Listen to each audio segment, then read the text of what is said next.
All right. Hey, everybody. Welcome. That off of there. Good to see everybody this morning. Welcome to episode 1762. The number sounds bigger. Hey, good morning, everybody. Welcome. Good morning, Instagram. Good morning, YouTube. Great to have everybody here. Listen, I wanted to go over one of these things. Good morning. Is it Mo? M-O-I. Good morning.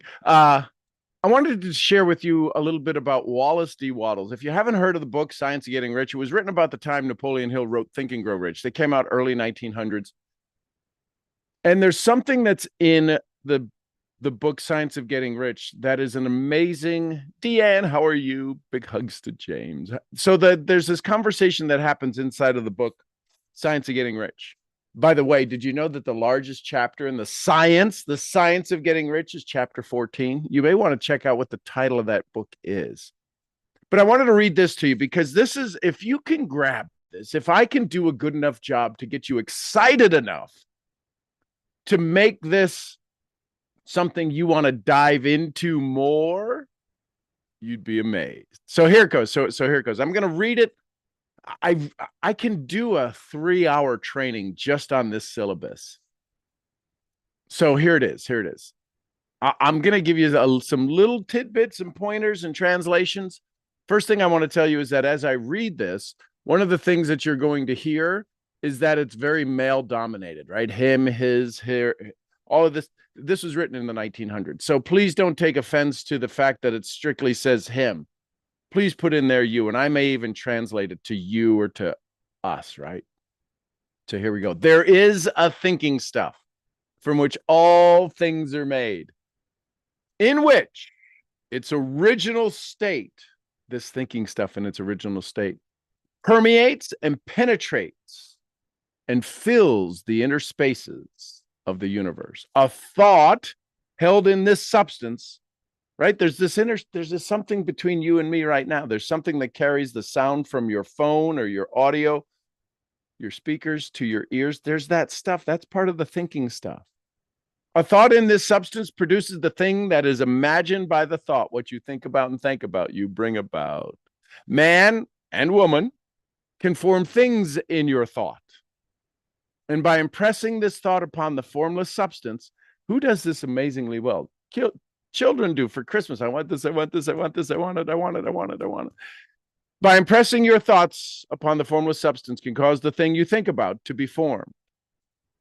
Right? That's what it was in The Secret. And the little kid with the bike, and he had the bike, he drew the bike, he threw the bike away because he saw somebody else on a bike and got mad and then pulled it back out, right? He saw this. You got to hold this image in your thought. In order to do this, we must pass from the competitive.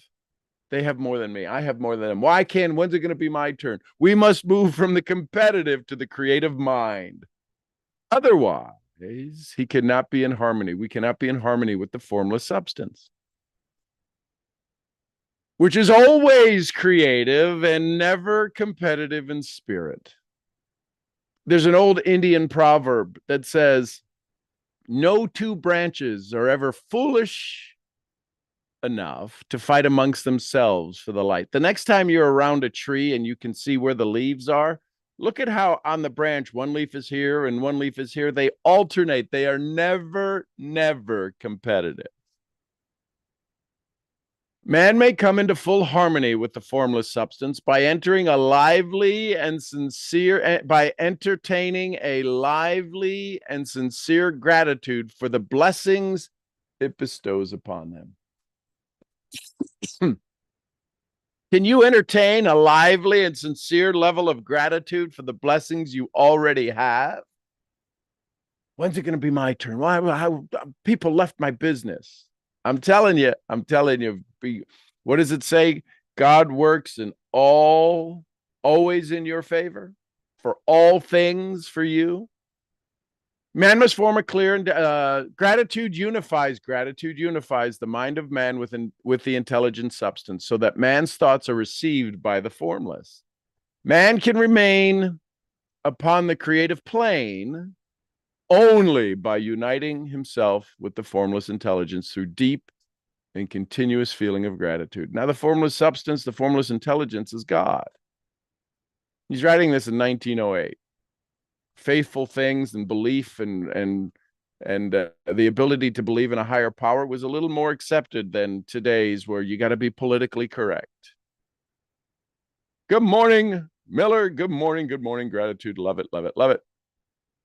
Man must form a clear and definite mental image of the things he wishes to have, to do, or become. And he must hold these mental images in your thoughts while being deeply grateful to the Supreme, to God, for all his desires are granted to him. You got to know that, listen, God has got a sense of humor, but he's not up there. She's not up there going, oh my God, can you believe Doug thought that? Tommy thought that. Did you see what Bonnie thought today? Do you see what Carol thought today? Oh my gosh, there's no way they could ever achieve it. No, that's not the case. It's not the case.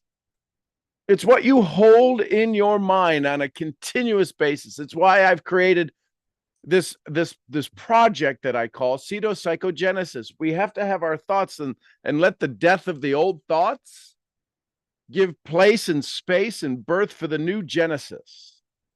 And we do that through the NEST program, the neuroenergetic self-sculpting. So let's continue. The man who wishes to get rich must spend your leisure time contemplating your vision, thinking about what it is you want, not letting something else program you, contemplating your vision, and in earnest thanksgiving that the reality is being given to you. This is the faith. This is where faith comes in. Too much stress cannot be laid upon the importance of frequent contemplation of this mental image, coupled with unwavering faith and devout gratitude. Ugh. This is the process by which the impression is given to the formless, and the creative forces are set in motion. The creative energy works through the established channels of natural growth and of industrial or social order. Doesn't that sound like from the 1900s? All that is included in your mental image will surely be brought to the man who follows the instructions given above and whose faith does not waver. Man, I'm telling you, I really hope that I can do a good enough job to allow you to say, I got to go find out. It's chapter 17 in the book, Science of Getting Rich. This is the science of getting rich, spending all of this energy about thought and gratitude and in harmony. There is a science, an exact science. In order to receive his own, when it shall come to him, man must be active. And this activity can only consist in more than filling your present place. This one throws people for a loop. You've got to get so good at where you're at, you overflow, kind of like how your belly fills up your belt and it overflows and you get a little Dunlap or the muffin top. You overflow. Listen, you got to overflow in your spirit, in your life, in your light. Man must be active, and this activity can only consist in more than filling your present place. You must keep in mind the purpose. What is your purpose today? You woke up today for purpose. Was it to pay bills and be somebody else's whipping boy or girl? I don't think so. I don't think so. So now the question begs, what's your purpose for today? What's your intention for today? He must keep in mind the purpose to get rich through the realization of your mental image. And he must do so every day, all, not some, not almost, all that can be done that day. Take care to do each act in a successful manner. He must give to every man and woman a use value in excess of the cash value you receive, so that each transaction makes more for life. And you must hold the advancing thought that the impression of increase will be communicated to all those you come in contact with.